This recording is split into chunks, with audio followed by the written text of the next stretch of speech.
Good morning class. Good morning sir. पिछले lecture से हम कंटिन्यू करेंगे। आज हम लोग देखेंगे ओम्स लॉ। क्या देखेंगे? Ohm's law. Ohm's law. क्या है ओहम्स लॉ? यही है ओहम्स लॉ। क्या है Ohm's law? Ohm's law Ohm का नियम। ठीक है, चलो थोड़ा धार्मिक मुद्दा है आज का क्लास। धार्मिक मुद्दा है आज का क्लास। ठीक है, धार्मिक विषय पर चर्चा चलेगा क्योंकि हमारा टॉपिक क्या है? ओम का नियम। देखिए, एक चीज क्लियर हो जाइए, आपके फाइनल एग्जाम में ये क्वेश्चन 100% आता है कि ओम के नियम लिखिए और साथ ही साथ इसके प्रतिरोध पर आप कुछ लिखिए और साथ ही साथ जो हमारा धारा घनत्व है और धारा विद्युत है, ये सब मिलकर एक क्वेश्चन बनता है जिसको हम क्या बोलते हैं? ओम का नियम। ठीक है, ओम का नियम का डेफिनेशन एक सेपरेट आएगा। ओम्स लॉ प्रीवियस लेक्चर में हम लोग थोड़ा कल के लेक्चर को थोड़ा कंटिन्यू करते हैं। कल तक हम देख लिए थे I is equal to what? I is equal to क्या निकाले थे? हैं? ये निकाले थे। ठीक है, बीटा को निकाल लिए थे कल। ठीक है, याद आया? I is what? Current. BD is what? Drift velocity. Drift sir ये नहीं बिल्कुल था। नहीं आता रहा नहीं आता रहा बिल्कुल था। अभी जे थोड़ी निकाल रहे हैं। जे निकालूंगा तो घटेगा ना। ठीक है, सर नहीं आता E is what? क्या बात करते यार। Charge. N is what? Number of electron. English Hindi medium वाले को बताने की जरूरत थोड़ी है। ये क्या हमारा? धारा। ये क्या हो जाता है? अपवाह वेग, या इसी को क्या बोलते हैं? अनुगमन वेग। ठीक है, अनुगमन वेग। चार्ज को आवेश नंबर ऑफ इलेक्ट्रॉनों की संख्या। ये क्या है हमारा? इलेक्ट्रॉनों की संख्या। ठीक, क्या बच गया? Area is area of cross section. Area of cross section, क्षेत्रफल। सीधा सीधा यहां तक हम लोग कल निकाल ले थे। ये था हमारा धारा विद्युत, करंट, इलेक्ट्रिसिटी। करेक्ट। इसके बाद हम लोग कंटिन्यू कर रहे हैं।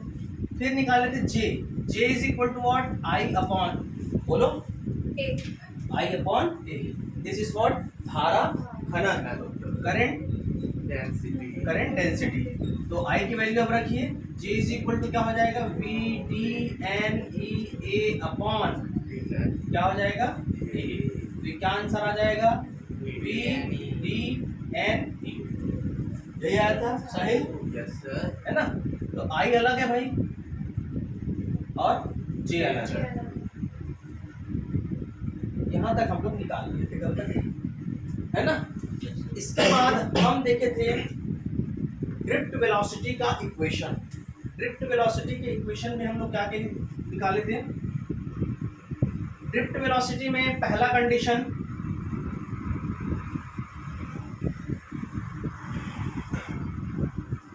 वही आएगा ना, ड्रिफ्ट वेलोसिटी। तो ड्रिफ्ट वेलोसिटी में जब हम इसका इक्वेशन निकाले थे तो उसमें क्या था हमारा? E is equal to P upon L and F is equal to, मैं तब बताया था, माइनस E। ठीक, जब इसका रिजल्टेंट लेंगे, परिमाण लेंगे, तो माइनस क्या हो जाएगा? हट जाएगा। ये वाला किस कंडीशन के लिए है? कोई चालक L लंबाई का है जिस पर विभवांतर पोटेंशियल V लग रहा है, उस पर इंटेंसिटी ऑफ इलेक्ट्रिक फील्ड या विद्युत क्षेत्र के लिए हमारा इक्वेशन, करेक्ट। इसके बाद हमने F इज इक्वल टू उसका एक्सेलरेशन निकाले थे, याद आया? Acceleration is equal to what? A is equal to what? F is equal to, तो ये क्या हो जाएगा? F upon m, F upon m। अब क्या हो जाएगा?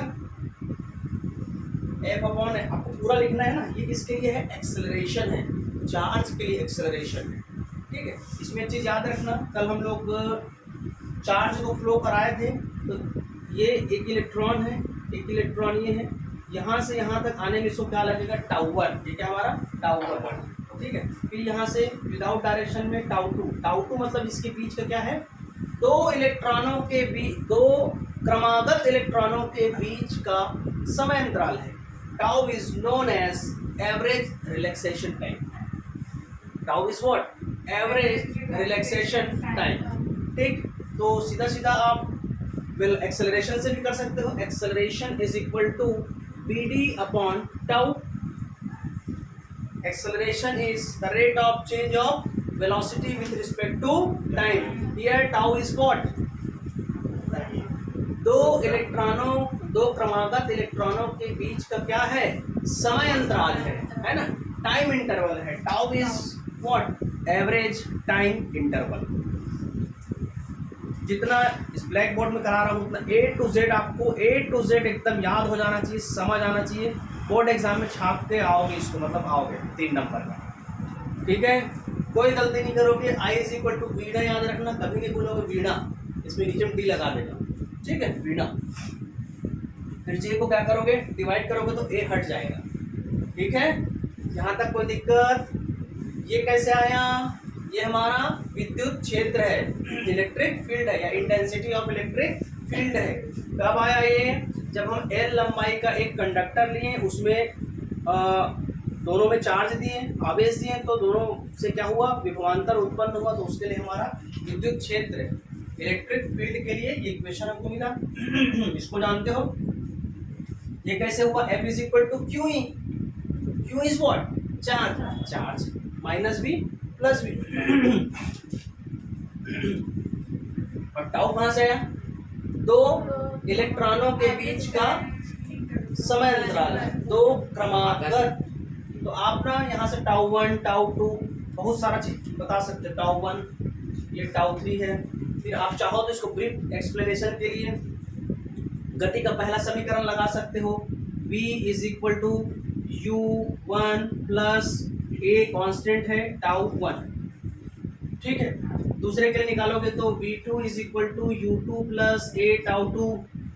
सभी को ऐड कर देना, ऐड करने से हमको ये वाला इक्वेशन मिलेगा, ठीक है। तो VD is equal to A tau, correct. क्या निकल जाएगा हमारा? एवरेज ड्रिफ्ट वेलोसिटी है। ये क्या है? Drift velocity. अभी से सोना चालू कर रहे हैं। चल, यहाँ तक क्लियर हुआ? VD से किसी को डाउट यहाँ तक? बढ़े आगे? चलिए, अब क्या कर सकते हैं? A की वैल्यू डाले इसमें, A की वैल्यू डाले इसमें, तो क्या हो जाएगा? VD is equal to A के प्लेस में क्या रखोगे? F upon M into tau, correct है। किसी को कुछ भी डाउट हो, थोड़ा भी डाउट हो तो पूछ सकते हो। आपको बिना देखे बनाने आना चाहिए, या फिर अपना पेन चलाते रहिए, बिना देखे नहीं करना है तो, लेकिन स्टेप बाय स्टेप आपको ये सब चीज लिखना है। हम क्या निकाल रहे हैं? Drift velocity. F की वैल्यू क्या लिख सकता हूँ? माइनस E अपॉन, बोलो, M, ठीक है ना। F की वैल्यू तो ये डालूंगा भाई, माइनस E, करेक्ट है, इंटू टाउ। ये हो गया हमारा VD। अब इसका एवरेज या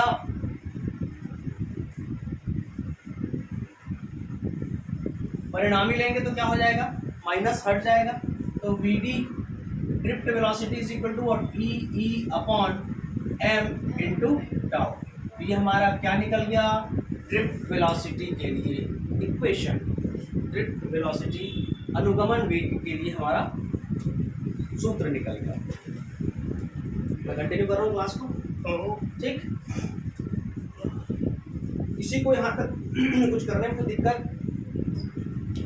इसको आप क्या कर सकते हो, बहुत सारा दिमाग लगा सकते हो। v1 plus v2 plus dot dot dot dot vn is equal to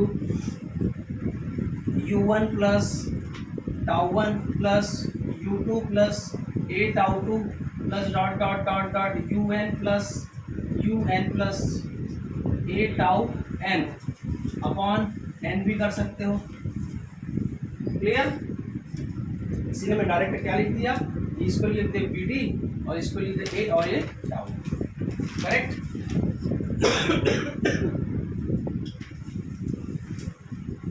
इसके बाद आपका जो टॉपिक है मोबिलिटी, क्या है? मोबिलिटी। मोबिलिटी जिसको हम लोग बोलते हैं गतिशीलता। क्या है? देखिए ये इक्वेशन याद होना चाहिए, vd is equal to E upon M tau, E tau upon M, E tau upon M, E tau upon. यहाँ तक क्लियर हुआ? चलिए, गतिशीलता को यदि समझेंगे तो डायरेक्ट होता है, गतिशीलता को लिखा जाता है म्यू से। किससे लिखा जाता है? म्यू से। Mu is equal to what? vd upon E, vd upon E. This is what? Mobility. अब इसको डिफाइन कैसे करेंगे गतिशीलता को? गतिशीलता किसका? इलेक्ट्रॉन्स का। इस चैप्टर में शुरुआत से हाथ को रगड़ने से चालू किए थे, धीरे धीरे धीरे चार्ज उत्पन्न हुआ, एक चार्ज, दो पॉइंट, 3 पॉइंट, बहुत सारे, फिर विद्युत क्षेत्र बना, विद्युत क्षेत्र के बाद विभव बना, विभव के बाद विभवांतर बना, फिर उसको स्टोर करके रखना चालू किए। अब धारा प्रवाहित करके देख रहे हैं। धारा कैसे प्रवाहित कर सकते हैं? किसी भी कंडक्टर, कोई भी एक चालक लिए, उसमें हम कोई आवेश दिए तो आवेश का प्रवाह किस तरह, flow of charge, flow of electron are known as what? Current. ठीक है? इसके बाद इसमें रिस्ट्रिक्शन देखेंगे, कोई उसमें रुकावट आएगा तो अब पढ़ेंगे। उसके बाद प्रतिरोध यानी रेजिस्टेंस। अभी ओम के नियम में जाना है। तो गतिशीलता को कैसे डिफाइन कर सकते हो? प्रति एकांक विद्युत क्षेत्र में, प्रति एकांक विद्युत क्षेत्र में, यहाँ पर क्या है भाई? E is what? E is what? Electric field. ये क्या है हमारा? इलेक्ट्रिक फील्ड, विद्युत क्षेत्र। और vd is what? Drift velocity, अपवाह वेग या अनुगमन वेग। इसको कैसे बोल सकते हो डेफिनेशन को? गतिशीलता, गतिशीलता किसी इलेक्ट्रॉन के लिए उसको कहते हैं जिसमें प्रति एकांक, प्रति इकाई या प्रति एकांक विद्युत क्षेत्र की उपस्थिति में, है ना, उसके अपवाह वेग यानी ड्रिफ्ट वेलोसिटी में यदि कोई चेंज करते हैं तो चेंज होने से जिस प्रकार का वेग हमको मिलेगा उसको क्या बोलते हैं? उस इलेक्ट्रॉन की गतिशीलता। ठीक है? Mobility is defined as per unit electric field फ्लोन ऑन ड्रिफ्ट वेलोसिटी।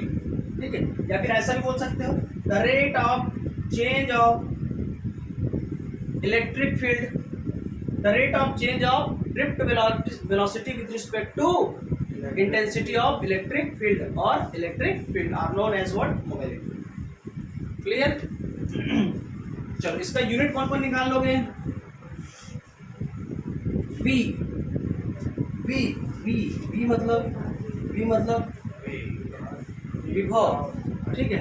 ये क्या हो जाएगा? हवा। हाँ, ड्रिफ्ट वेलोसिटी है ना, तो वेलोसिटी इज इक्वल टू क्या होता है?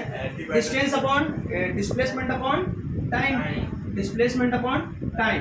और E क्या होता है? विद्युत क्षेत्र को क्या लिखा जाता है?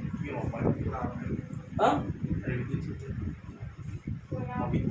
क्या लिखते हैं? Q upon T। पक्का? सही है?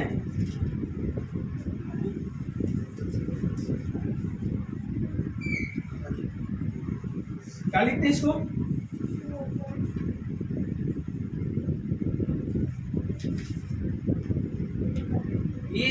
To what, v upon L लिखियो ना, ये देखिए is equal to v upon L, v upon L, v upon L. Book में क्या लिया हुआ है, v अपॉन एल है।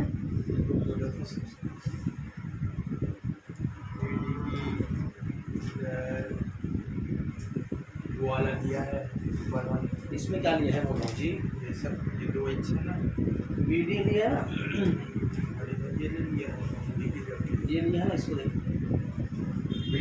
वोल्टमीटर लिया है सर, ठीक तो लिए हैं, ठीक है, ठीक तो लिए भाई। वेलोसिटी है तो वेलोसिटी का क्या होता है, डिस्टेंस अपॉन टाइम, ई है तो v अपॉन एल। चलो यूनिट लगाओ, इसमें क्या हो जाएगा, इसका क्या हो जाएगा, डिस्टेंस को मीटर पर सेकंड, ये क्या हो जाएगा v वोल्ट पर मीटर, करेक्ट है।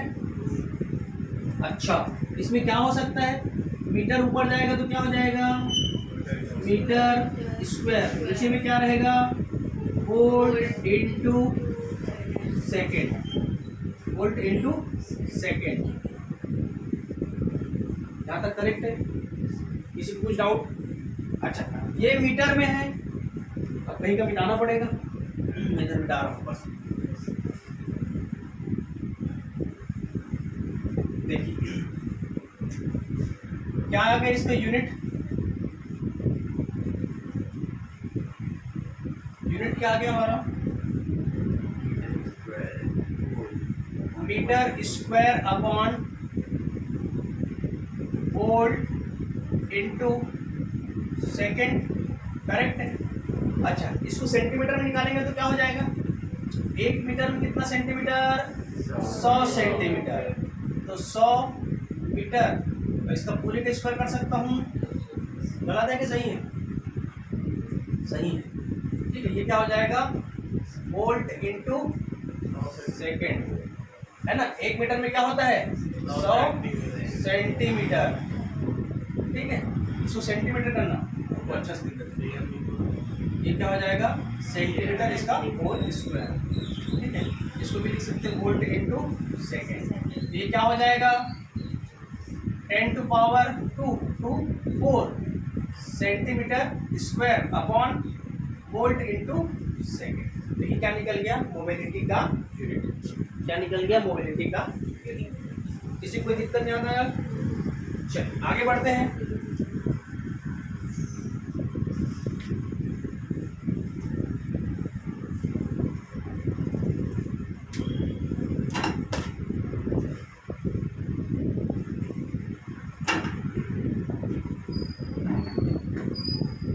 इसके बाद क्या करेंगे, मोबिलिटी निकालने के लिए हम देखे थे mu is equal to what is the formula of mobility, P D upon what, क्या हो जाएगा ई।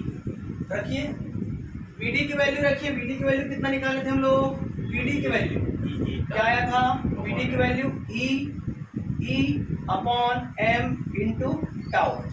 ये किसकी वैल्यू हो गया वीडी की, अपॉन भी तो करूंगा अपॉन ई। मोबिलिटी का इधर देखो, इधर मोबिलिटी यानी गतिशीलता का फार्मूला क्या है म्यू वीडी अपॉन ई, वीडी की वैल्यू ये ई एम अपॉन टाउ, ठीक है।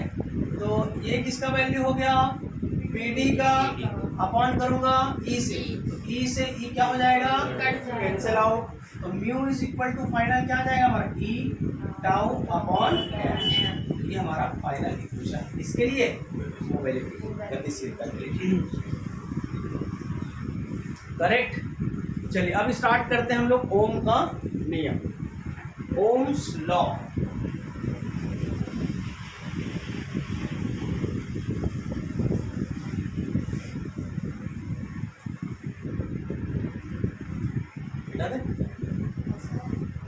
ये तो बिना देख लिख सकते हैं,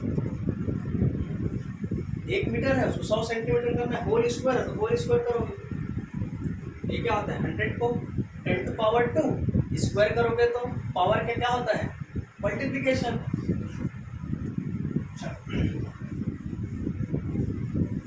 ओम्स लॉ, ओम्स लॉ कब है भाई? 1828। जैसे हमारे देश में 15 अगस्त 1947, वैसे ओम्स लॉ के लिए क्या है? 1828। जर्मन के साइंटिस्ट थे, कहाँ के थे? जर्मनी के साइंटिस्ट थे। साइंटिस्ट का क्या नाम था जी? हाँ? George Simon.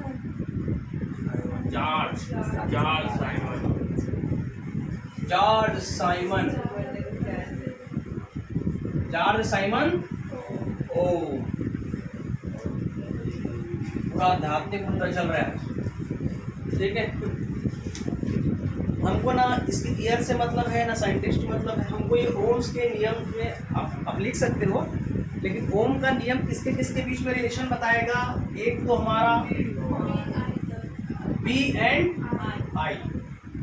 And I। जैसे हम किसी भी कंडक्टर में करंट देते हैं तो उसके रिस्पेक्टिव क्या होगा? उसमें पोटेंशियल क्रिएट होगा, ठीक है। विभव क्या हो जाएगा?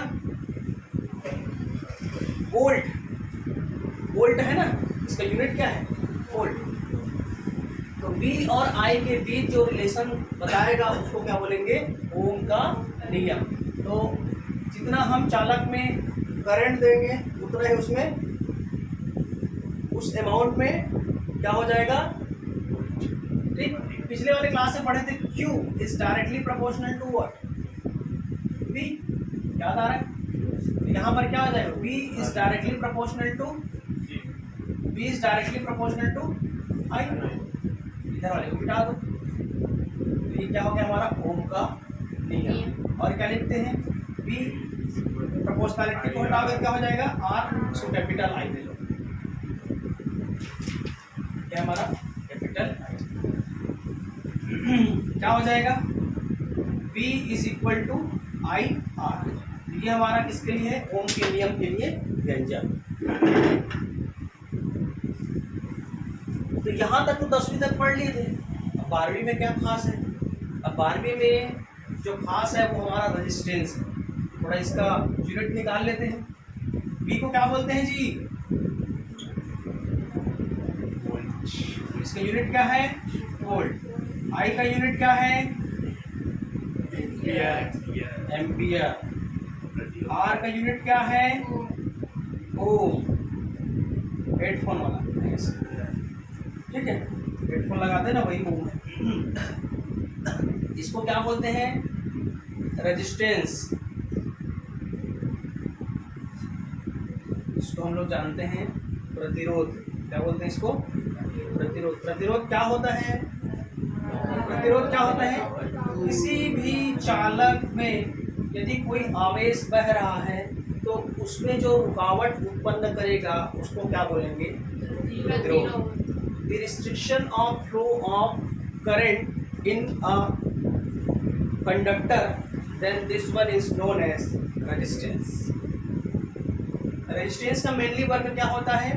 उसका जो चार्ज जो फ्लो हो रहा है किसी भी कंडक्टर में, आवेश का प्रवाह किसी भी चालक में यदि हो रहा है तो उसके मार्ग में केवल और केवल रुकावट डालना ही किसका काम है? प्रतिरोध। ठीक, I को जानते हो, V को जानते हो, ठीक है। यहाँ से हमारा ये टॉपिक कंटिन्यू हो जाएगा, इसलिए ये ओम का नियम बहुत ज़्यादा इम्पोर्टेंट होता है, ठीक है। इसका यूनिट निकाल सकते हैं, ठीक है। कैसे निकालोगे? R की वैल्यू क्या हो जाएगी? V upon I। तो R की वैल्यू क्या हो जाएगा? Volt upon ampere. क्या हो जाएगा? वोल्ट अपॉन एम्पियर किसके इक्वल में है? ओम के। किसके इक्वल में है? ओम के। आप V और I के बीच यदि ग्राफ भी बनाओगे तो कांस्टेंट रहता है। V किधर होगा और I किधर होगा? एक्स एक्सिस में क्या होता है? इसमें क्या होगा? श्योर भाई, क्या बताया था? कौन डिपेंडेंट कौन इंडिपेंडेंट, याद आ रहा है भाई? एक्स एक्सिस में किसको लेते हैं?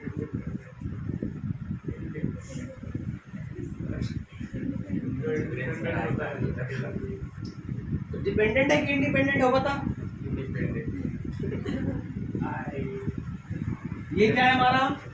अरे इसको देखो ना जी, कौन किस पर डिपेंड है।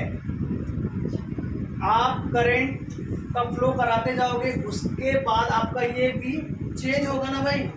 बिना करंट, बिना आवेश दिए किसी भी चालक में कोई भी प्रकार का परिवर्तन होगा क्या? नहीं। तो ये क्या है हमारा? इंडिपेंडेंट। और वी क्या है? डिपेंडेंट। किस पर? करंट पर। ठीक है, तो हमको आर क्या मिलना चाहिए? स्ट्रेट लाइन मिलना चाहिए, बराबर बराबर। क्या मिलना चाहिए? बराबर बराबर। वी को जितना बढ़ाऊंगा, आई को जितना बढ़ाऊंगा, उतना हमारा वी बढ़ेगा। ठीक है, हो रहा है वैसी।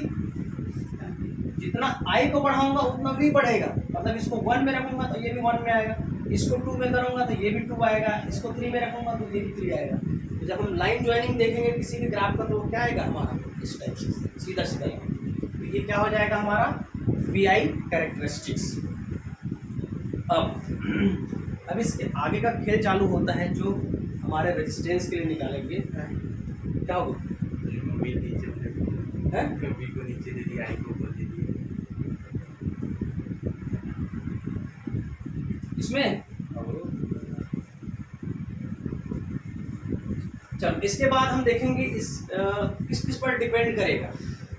एक होता है हमारा ओम के नियम का शर्त। ओम के नियम का शर्त क्या क्या है?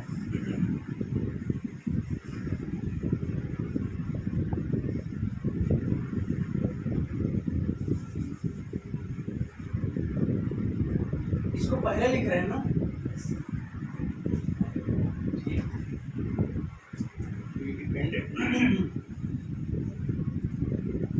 कौन किस पर डिपेंड करेगा? वी आई पर डिपेंड करेगा। रुको ना, तुम लोग चुचका देते थे कल से।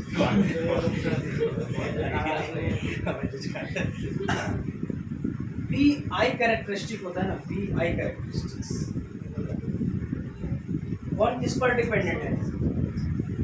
वी डिपेंड करता है किस पर? आई पर।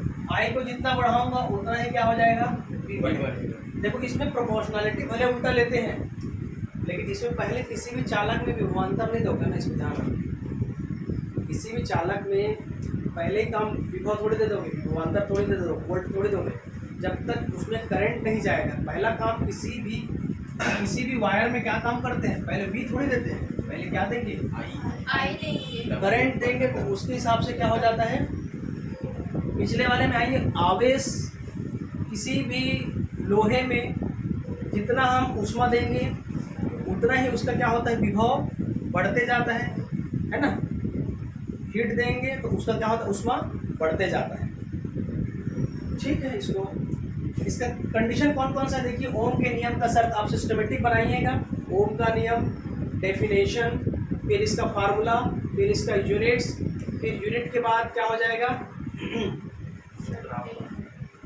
इसका डायमेंशन भी निकाल सकते हो क्या? डायमेंशन भी निकाल सकते हो वी का। ओम के नियम का शर्त क्या क्या है? पहला, ये पूरा जो वर्क हो रहा है वो किस पर हो रहा है? नियत ताप पर। क्या हो रहा है? नियत ताप पर, यानी कांस्टेंट टेम्परेचर पर। किस पर हो रहा है? Constant temperature. तो पहला कंडीशन आप लिख सकते हो, है ना, नियत ताप पर। नियत ताप पर, नियत ताप पर किस चीज का? चालक। जो हम ओम का नियम अप्लाई करेंगे उसमें जो चालक पर ताप क्या होना चाहिए? सभी स्थान पर समान होना चाहिए। उस कंडीशन पर हमारा ओम का नियम लागू होगा। ठीक है। सेकंड नंबर, इसमें किसी भी प्रकार की विकृति नहीं होना चाहिए। किसी भी प्रकार की विकृति, दैट मीन्स स्ट्रेस स्ट्रेन का जो प्रॉपर्टी है वो फॉलो नहीं होना चाहिए, है ना। थोड़ी देर में खिंचा जा रहा है, फिर सिकुड़ जा रहा है, इस टाइप से में हमारा ओम का नियम लागू नहीं होगा। ठीक है, तो यह किसी प्रकार की विकृति ना हो, विकृति ना हो। ठीक, ये जो आर है, ये जो आर है हमारा, आर किस किस पर डिपेंड करेगा? यदि हम इस टाइप से ले रहे हैं तो आर किस पर डिपेंड करेगा? चालक तार के चालक, चालक बोलते मतलब कंडक्टर ही हो गया, है ना। इस पर डिपेंड करेगा, उसकी प्रकृति पर डिपेंड करेगा, उसकी लंबाई पर डिपेंड करेगा, ठीक है, और उसके अनुप्रस्थ क्षेत्रफल पर डिपेंड करेगा। किस पर डिपेंड करेगा? क्षेत्रफल पर डिपेंड करेगा। ठीक है, यहां तक क्लियर? चलिए इसके बाद अब निकालते हैं इसका इक्वेशन। बेटा दो इसको पूरा।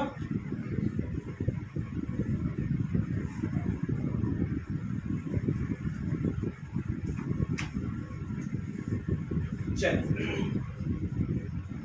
अब हमको आर का जो आता है फार्मूला उसको देख रहे हैं, है ना। तो कहां से स्टार्ट होता है हमारा? E is equal to V upon L. E is equal to V upon L, यही से स्टार्ट हुआ ना। E is equal to V upon L. चलिए इसको कैसे डिफाइन कर सकते हैं? कोई हम एक कंडक्टर लिए हैं, इस कंडक्टर में ये एल लेंथ का है, तो इसमें पोटेंशियल विभवांतर क्रिएट हो जाता है। तो उसके लिए हमारा इंटेंसिटी ऑफ इलेक्ट्रिक फील्ड का इक्वेशन क्या हो जाएगा? E is equal to V upon L, मतलब विद्युत क्षेत्र बराबर वी अपॉन एल। अब आता है I का concept. I is equal to क्या निकाले हो? क्या निकाले हो? V D E N A। क्या निकाले हो? V D E N A। अच्छा अब क्या करेंगे? यहाँ सब खेल को समझते जाइए, ठीक। अब क्या करेंगे?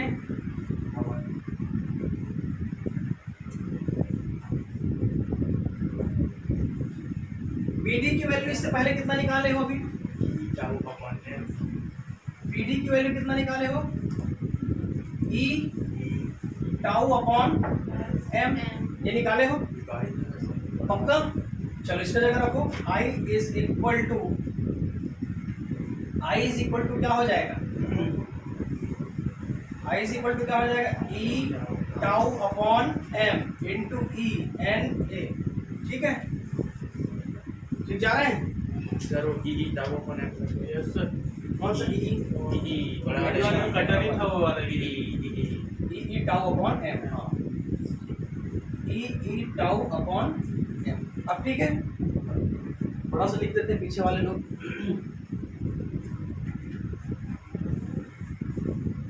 BD की वैल्यू क्या आया था? ई टाउ अपॉन एम, ठीक। I is equal to VD की वैल्यू क्या हो जाएगी? E tau upon M into, ये लिखो E N। यहाँ तक क्लियर है? अभी हमको R का वैल्यू निकालना है ना, R, इसीलिए बहुत ज़्यादा इंपॉर्टेंट हो जाता है। देखिए क्या होगा, बड़े वाले का मान I इज इक्वल टू, पहले स्क्वायर कर लो, नहीं पहले E का मान लो। E का वैल्यू क्या रखेंगे? V upon L. E का वैल्यू क्या रखेंगे? V upon L. E V tau upon M into L into E into A into A। ठीक है,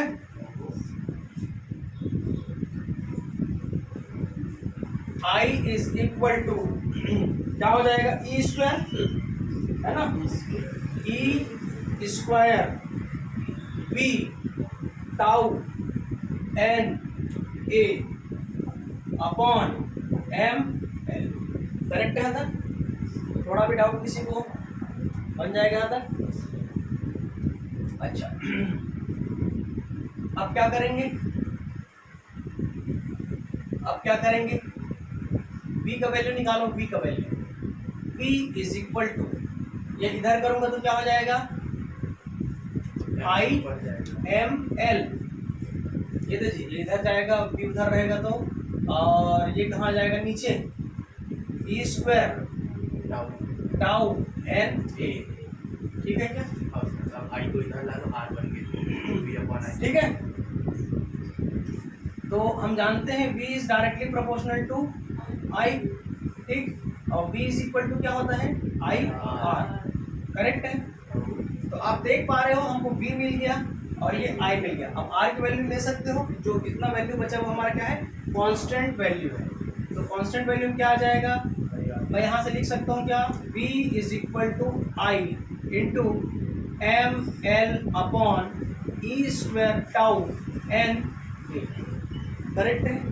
ये जो वैल्यू है हमारा, ये क्या है हमारा कांस्टेंट वैल्यू है। तो V इज इक्वल टू आई, इसको मैं क्या लिख सकता हूँ, R। तो इस तरह से आप ओम का नियम निकाल सकते हैं। ठीक, तो R की वैल्यू किस पर डिपेंड करेगा, जरा इसको भी देखो।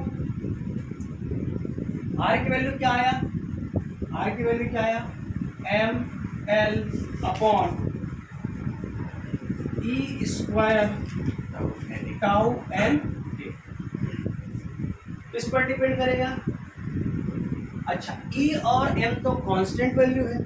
कांस्टेंट क्यों बोल रहा हूँ, क्योंकि हम मास ऑफ इलेक्ट्रॉन पढ़ चुके हैं, और मास ऑफ इलेक्ट्रॉन की वैल्यू कितना होता है, मास ऑफ इलेक्ट्रॉन,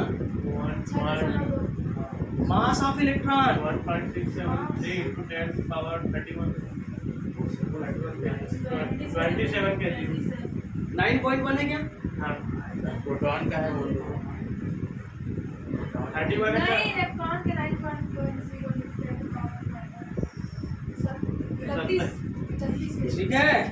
तो जिसका वैल्यू फिक्स है, जिसका वैल्यू फिक्स है वो क्या है, कांस्टेंट कहलाता है। तो यहाँ आप देख सकते हो M का वैल्यू हम जानते हैं, इसका वैल्यू पता है हमको, मास ऑफ इलेक्ट्रॉन, और E का वैल्यू जानते हैं। तो ये क्या है हमारा, कांस्टेंट है, ये क्या है, कांस्टेंट है।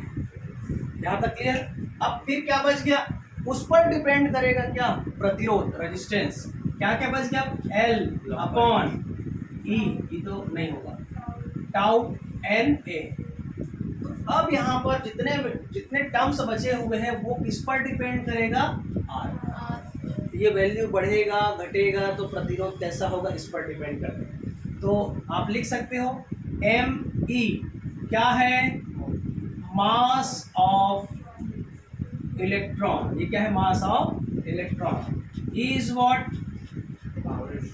1.6 into 10 to power minus 19 coulomb. L is what, length of conductor, किसी भी चालक की लंबाई। ठीक है। टाउ इज व्हाट, विश्रांति काल बोलते हैं, विश्रांति काल, इसको बोलते हैं average relaxation time, average relaxation time. N is what, number of electron, number of electron, and A is what, area, area of cross section।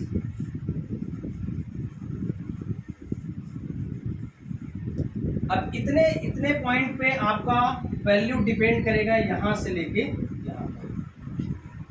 ठीक, तो आप और इक्वेशन बना सकते हो, क्या बना सकते हैं, कौन किसके डायरेक्टली प्रोपोर्शनल होगा उसको भी आप बता सकते हो। चलिए, R किस पर डिपेंड करेगा जी, बताओ यहाँ पर। R is directly proportional to L, R is inversely proportional to 1 upon tau, R is second, this one is third, R is directly proportional to 1 upon n, R is directly proportional to 1 upon। चलो, अब क्या क्या बोल सकते हो, length को बढ़ाऊंगा तो प्रतिरोध भी क्या होगा, दो क्रमागत इलेक्ट्रॉनों के बीच यदि समय बढ़ा दूं, समय को बढ़ा दूं तो प्रतिरोध घटेगा। अपॉन में है, ये बढ़ेगा, मतलब 1 है और नीचे वाले को 2 कर दूं तो ये कितना हो जाएगा, 0.5। ठीक है, इसको 1 था उसको बढ़ा दूंगा, कम कर दूंगा तो कितना हो जाएगा, 1। आ रहा है समझ में।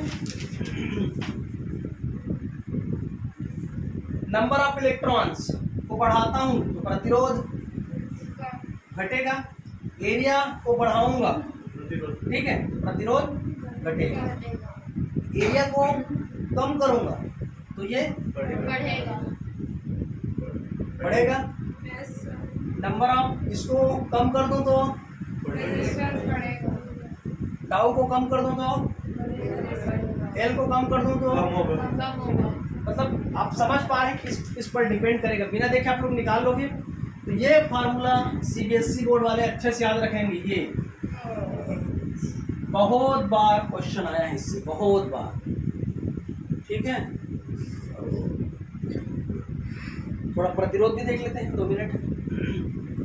प्रतिरोध तो देख लिए, बाहर निकाल चुके हैं। ठीक है, तो आज की क्लास को यहीं तक रोक रहा हूँ मैं। किसी को कुछ डाउट यहाँ तक? चलिए एक बार थोड़ा शॉर्ट रिवीजन कर लेते हैं, क्या क्या देखे हम लोग आज। पहले क्या निकाले हम लोग? धारा, विद्युत। क्या फार्मूला था? I इज इक्वल टू ऋण VDENA। ये क्या निकला हमारा? धारा, विद्युत, करंट, इलेक्ट्रिसिटी। करेक्ट। इसके बाद हम लोग क्या निकाले? करंट डेंसिटी, यानी धारा घनत्व। धारा घनत्व का फार्मूला क्या होता है? J is equal to I/A। तो इसकी वैल्यू को रखो तो क्या कट जाएगा? A और A। ठीक। उसके बाद हम उसके लिए इक्वेशन निकाले तो E is equal to what? V/L। F is equal to QE होता है, Q की जगह मैं क्या रख दिया? -EE। ठीक है यहाँ तक। उसके बाद हम लोग क्या किए? उसके बाद A की वैल्यू निकालें। A is equal to what? F/M। यहाँ तक क्लियर? F की वैल्यू को रख दी, क्या हुआ? -EE/M। देखिए जैसे मैं बता रहा हूँ, आप अपना इमेजिनेशन लेते जाइए, बोर्ड एग्जाम में अच्छा नंबर आएगा आपको। देखो, जब तक भले टीचर बोलते हैं कि याद नहीं करना चाहिए, मैं भी बोल रहा हूँ याद नहीं करना चाहिए, लेकिन बिना याद करे काम तो नहीं बनेगा। इतना समझ लो कि इतना सारा सिलेबस है, पूरा 5 सब्जेक्ट पढ़ना है और हर एक को एकदम डीपली से पढ़ना है। जब हम यहाँ टाइम ही दे रहे हैं तो उस टॉपिक को एकदम चुपता ही पढ़ के ख़त्म कर देना। यहाँ तक पहुँचना है, मतलब यहाँ तक पहुँचना है। इतना मेरे एग्ज़ाम में आएगा तो इतना मैं लिखूँगा, ये चीज़ क्लियर हो जाना चाहिए। ठीक है, दिख रहा है ना? ऐसे दिखना चाहिए। बाकी उसका सिस्टमेटिक, जैसे A is equal to F/M लिख रहे हो, इसको वर्ड्स में आराम से लिख सकते हो। Now applying the Newton second law, we know the force is F is equal to ma। force is depends on the mass into acceleration। ठीक है, तो ये सब आप वर्डिंग लिख सकते हो। देन उसके बाद आप क्या करोगे? A इज इक्वल टू क्या निकल गया? -EE/M। -EE/M। अब हम जानते हैं VD जो हम लोग निकाले हैं, tau is VD is equal to क्या? A into tau. नीचे में निकाले ना यहाँ पास, VD is equal to A tau. A की वैल्यू यहाँ रख दीजिए, VD की वैल्यू आ जाएगा। इसके बाद हम ओम्स लॉ देखें। ओम्स लॉ में क्या की starting? V is directly proportional to I। ईयर आप चाहो तो याद कर सकते हो, 1828, जर्मन साइंटिस्ट थे। ठीक है, जॉर्ज साइमन। ठीक, आप बता सकते हो। I को किसी कंडक्टर में I यदि बढ़ा रहा हूँ तो उसके रिस्पेक्ट में क्या होता है? वोल्ट भी बढ़ेगा। तो V और I के बीच में जो रिलेशन बता रहे हैं उसी को क्या बोलते हैं हम लोग? ओम का नियम। चलिए अब हम लोग बढ़े, उसके यूनिट्स का पैरामीटर सब आप लोग निकाल लिए। देन इसके बाद इम्पॉर्टेंट जो होता है प्रतिरोध को निकालना। प्रतिरोध को निकालना बहुत ज़्यादा इंपॉर्टेंट होता है। तो हम लोग स्टार्ट किए थे E is equal to V/L से, V/L से। ठीक, देन फिर से प्रीवियस में आ जाइए, क्या निकाले उसके बाद? I is equal to VDENA। ठीक है, यहाँ पर किसकी वैल्यू रखोगे? किसकी वैल्यू रखोगे?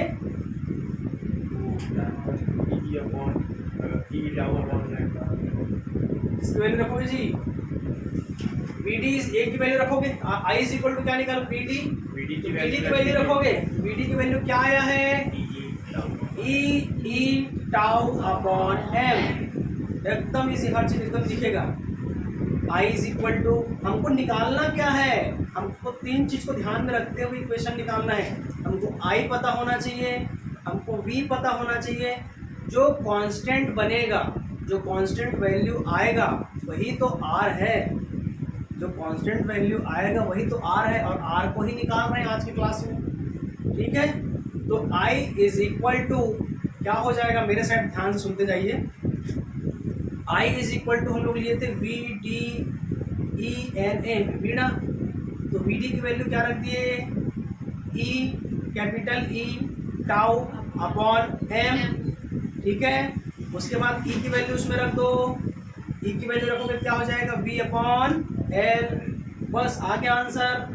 वी को सेपरेट कीजिए, आई को इधर लेके आइए और जितना बचेगा वो क्या है हमारा आर। ये याद हो जाना चाहिए क्या M L upon E square tau N A, क्या है फार्मूला आर का M L upon E square tau N ए।